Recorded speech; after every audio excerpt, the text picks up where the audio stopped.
شان بخشی ہے، ایسی بادشاہت عطا کی ہے کہ دنیا کے بادشاہ بھی جب اس کی بارگاہ میں حاضر ہوتے ہیں تو تھر تھر کانپ رہے ہوتے ہیں۔ وہ امیر ترین آدمی ہے۔ تو اللہ والو سیدنا شیخ عبدالقادر جیلانی رحمۃ اللہ علیہ اپنی ظاہری حیات مبارکہ میں ایسا لباس پہنتے تھے کہ تاریخ بتاتی ہے کہ ان کے لباس کی قیمت اس زمانے میں 1,00,000 درہم ہوتی تھی۔ اس زمانے میں ان کے لباس کی، ان کے جبہ مبارک کی قیمت 1,00,000 درہم ہوتی تھی۔ اس جبہ کے اوپر ہیرے جوہرات جڑے ہوتے تھے۔ تو اللہ والو اب لباس وہ کیوں قیمتی پہنتے تھے؟ ہمارے جیسے لوگ اس وقت ہی موجود تھے، ہماری جیسی سوچ والے لوگ اس وقت ہی موجود تھے، ہلکا ارادت والے دنیا دار اب اعتراض کرتے کہ شیخ جس در کے آپ ٹکرے کھاتے ہیں، جس در کی غلامی کا آپ دم بھرتے ہیں، جس در سے آپ فیض لیتے ہیں، یا جس در کے آپ غلام ہیں، ان کے کپڑے تو ایسے تھے کہ ان کے جبہ مبارک کے اوپر تو 15 پیوند لگے ہوتے تھے، اور آپ کا جبہ مبارک ایسا ہوتا ہے کہ ایسا جبہ یا ایسا لباس تو خلیفہ وقت کا لباس نہیں ہے جیسا لباس آپ پہنتے ہیں۔ تو سیدنا شیخ عبدالقادر جیلانی رحمۃ اللہ فرماتے کہ اللہ والے میں قیمتی لباس اس لیے پہنتا ہوں کہ میں زمانے کو یہ پیغام دینا چاہتا ہوں کہ میں دنیا داروں کے در کا کتا نہیں ہوں، میں اللہ کے نبی کے در کا غلام ہوں۔ میں دنیا داروں کے در کا کتا نہیں ہوں، ان کے در کا غلام نہیں ہوں، میں اللہ کے محبوب علیہ السلام کے در کا غلام ہوں۔ جو پھر اس کے در کا غلام ہو جاتا ہے وہ کسی کے در کا غلام نہیں رہ جاتا۔ میں یہ پیغام دینا چاہتا ہوں زمانے کو۔ اب جب چور کو یہ معلوم ہو گیا کہ اس علاقے میں سب سے بڑا جو رئیس ہے، مالدار ہے، وہ سیدنا شیخ عبدالقادر جیلانی رحمۃ اللہ علیہ، اب یہ کلام ہو رہا ہے، یہ بات ہو رہی ہے، ادھر زمانے کا غوث چل کے آ رہا ہے، ادھر غوث اعظم رضی اللہ عنہ تشریف لے کے آ رہے ہیں۔ سرائے کے مالک نے کہا لو وہی آگے جن کا ہم ذکر کر رہے تھے، یہی وہ عبدالقادر ہیں، یہی وہ سیدنا شیخ عبدالقادر جیلانی رحمۃ اللہ علیہ ہیں جو سب سے زیادہ رئیس ہیں، امیر ہیں، دولت مند ہیں اس علاقے کے۔ جو ہی چور نے یہ سنا وہ پیچھے ہو لیا۔ اب سیدنا شیخ عبدالقادر جیلانی رحمۃ اللہ علیہ اپنے رہائشگاہ کی طرف، اپنے حجرے کی طرف بڑھ رہے، وہ پیچھے پیچھے جا رہے۔ سیدنا شیخ عبدالقادر جیلانی رحمۃ اللہ علیہ جب اپنے گھر تشریف لے گئے، اپنے حجرے میں پہنچے، آپ نے جا کے اپنا جبہ مبارک اتارا، کھونٹی کے اوپر لٹکا دیا، اور وضو کرنے کے لیے حجرے سے باہر تشریف لے آئے۔ جب آپ حجرے سے باہر تشریف لے آئے، چور اندر تشریف لے گئے، چور اندر داخل ہو گیا۔ اب ادھر چور نے سیدنا شیخ عبدالقادر جیلانی رحمۃ اللہ علیہ کا جو جبہ مبارک ہے اس کو اتارا، ادھر سے غوث وضو کر کے تشریف لے کے آ رہا ہے، ادھر غوث پاک رضی اللہ عنہ وضو کر کے تشریف لے گئے، مسلح پکڑا اور گھر کے دروازے کے اوپر، اپنے حجرے کے دروازے کے اوپر اس کو بچھایا، اللہ اکبر، نماز شروع کر، اپنے رب کی بارگاہ میں پیشی شروع ہو گئی، عبادت شروع ہو گئی، ریاضت شروع ہو گئی، سجدہ ریزی شروع ہو گئی۔ ادھر چور نے کیا کیا کہ سیدنا شیخ عبدالقادر جیلانی رحمۃ اللہ علیہ کا جبہ مبارک اتارا۔ اب وہ کھڑا یہ سوچ رہا ہے کہ جو ہی یہ رئیس، یہ عبدالقادر سجدے میں جائے گا میں جبہ پکڑ کے باہر نکل جاؤں گا۔ ادھر جبہ پکڑ کے باہر نکلتا ہے، اللہ آنکھوں کی روشنائی کو سلب کر لیتا ہے۔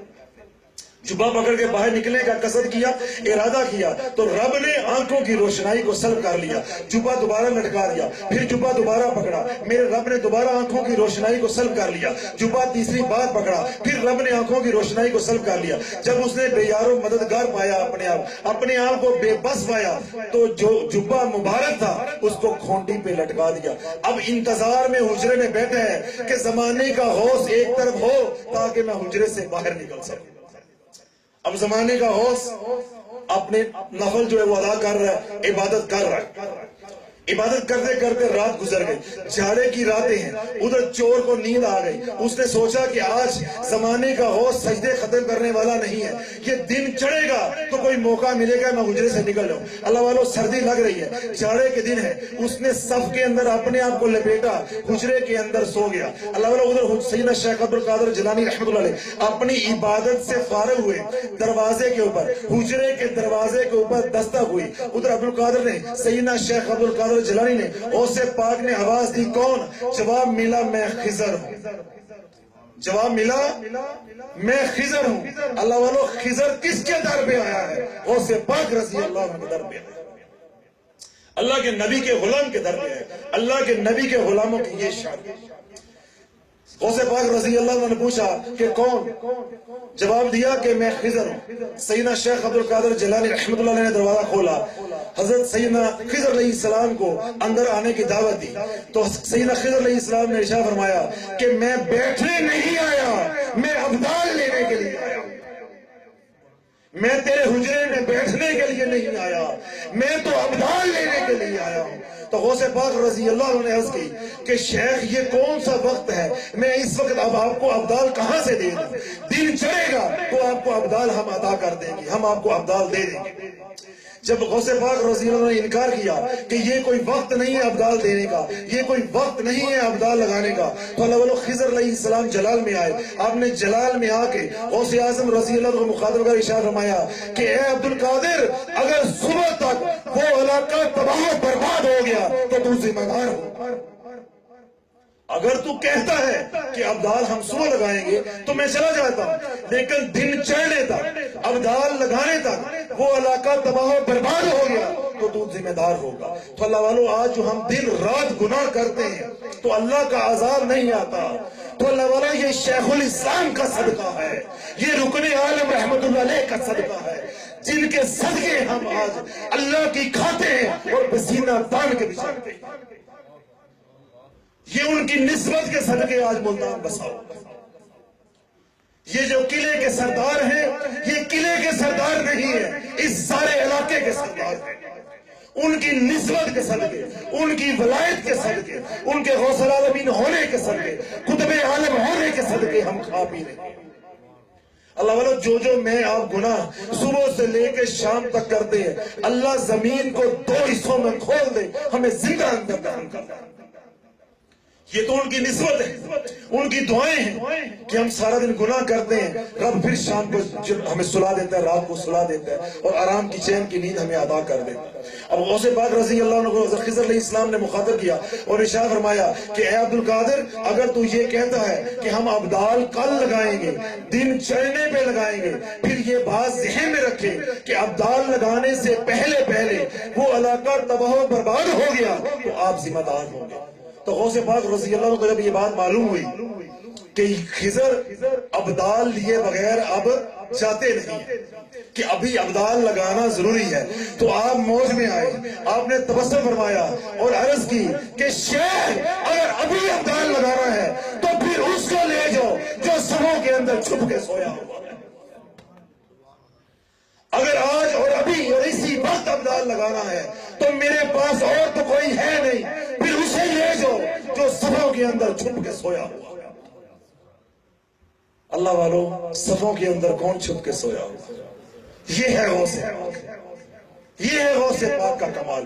اور خضر علیہ السلام نے جب یہ بات سنی، خضر علیہ السلام اس چور کے پاس پہنچے، اس چور کو مخاطب کر کے ارشاد فرمایا اے ابدال نیند سے بیدار ہو جا، اے ڈاکو، اے چور نہیں کہا بلکہ یوں گویا ہوئے اے ابدال آپ نیند سے بیدار ہو جائیں، غوث پاک نے آپ کو فلاں علاقے کے اندر ابدال تعینات کر دیا۔ سویا کون تھا؟ چور، جب اٹھا ہے تو ابدال بن چکا ہے۔ اب خضر علیہ السلام نے اس چور کو مخاطب کر کے ارشاد فرمایا کہ اے ابدال آپ نیند سے بیدار ہو جائیے، غوث پاک رضی اللہ عنہ نے آپ کو فلاں علاقے کا ابدال تعینات کر دیا ہے۔ اب وہ عرض کرنے لگا کہ اے شیخ میں تو چور ہوں، میں ڈاکو ہوں، میں رہزن ہوں، میں ولی نہیں ہوں، میں قطب نہیں ہوں، میں ابدال نہیں ہوں، آپ کو کس نے کہہ دیا کہ میں ابدال ہوں؟ تو خضر علیہ السلام جلال میں آئے، آپ نے جلال میں آ کے ارشاد فرمایا تو چور تو ڈاکو تھا، اب نہیں ہے، کیونکہ تیرے اوپر غوث کی نگاہ پڑ چکی ہے۔ تو چور تھا، تو ڈاکو تھا، اب نہیں ہے، کیوں؟ تیرے اوپر غوث اعظم کی نگاہ پڑ چکی ہے۔ اس کی ایک نگاہ نے ڈاکو کو، چور کو ابدال بنا دیا ہے۔ اللہ والو زمانے میں کوئی ایسی مشین تو لے کے آؤ، پہلا گاہ میں ہوگا۔ زمانے میں کوئی ایسی مشین تو لے کے آؤ، زمانے میں کوئی ایسا در تو بتاؤ، میں گھر بار بچے بیچ کے میں پہلا گاہ میں ہوں گا جو مجھے ابدال بنا دے، جو مجھے ابدال بنا دے۔ اللہ والو آپ نے ابدال کا نام سنا ہے، اس وقت انسانوں کے 6 ارب تعداد ہے، 6 ارب دنیا میں انسان رہ رہے ہیں، صرف 40 ابدال ہیں۔ 40 ابدال ہیں. آپ تصور کرو ابدال کا کیا مقام ہوتا ہے.